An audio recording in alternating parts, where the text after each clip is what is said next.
تو پہلا سوال تو یہ ہے کہ حج کے دوران کئی دفعہ ایسے مسائل پیش آتے ہیں یا ایسی ہی ازدحام کی کیفیت پیدا ہو جاتی ہے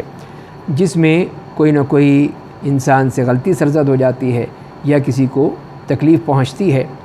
تو یہ 2-3 مواقع ایسے ہوتے ہیں جہاں پر احتیاط ہونی چاہیے۔ پہلی بات تو ہے طواف کے سلسلے میں کہ طواف میں جب رش کے دنوں میں، ازدحام کے دنوں میں، وہاں پہ اس کا خیال رکھا جائے کہ آپ بالکل اس میں ضروری نہ سمجھیں کہ آپ نے حجر اسود کا استلام کرنا ہے، اس کے بغیر آپ کا طواف نہیں ہوگا۔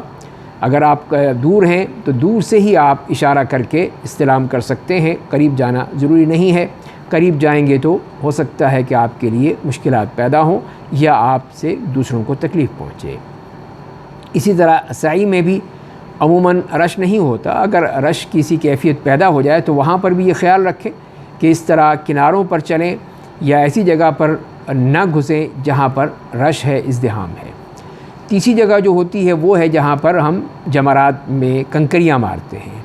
تو وہاں پر بھی عموماً جلد بازی میں ایسی احتیاط نہیں کی جاتی کہ جس سے کسی کو تکلیف نہ پہنچے، بلکہ ہم ایک دم دیوانہ وار بھاگتے ہیں اور فوراً ہی کنکریاں مارنے کی کوشش کرتے ہیں، جبکہ وہاں پر اتنی جگہ ہوتی ہے کہ آدمی آرام سے سکون سے کنکریاں مار سکتا ہے۔ اس سلسلے میں وقت کا بھی خیال رکھیں کہ ایسا وقت نہ ہو جس میں رش ہو۔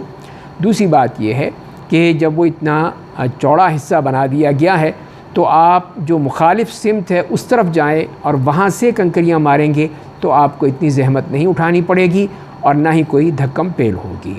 اور اس کے ساتھ ساتھ پھر یہ بھی جو انتظام کر دیا گیا ہے کہ جس طرف سے بھی آپ آ رہے ہیں وہیں سے آپ جس فلور پر پہنچ جائیں وہیں سے ہی آپ کنکریاں مار سکتے ہیں، آپ کو کسی قسم کی کوئی دقت نہیں ہوگی۔ تو لہذا کوشش کریں کہ آپ کے ہاتھ سے، آپ کے جسم سے کسی کو کوئی تکلیف نہ پہنچے۔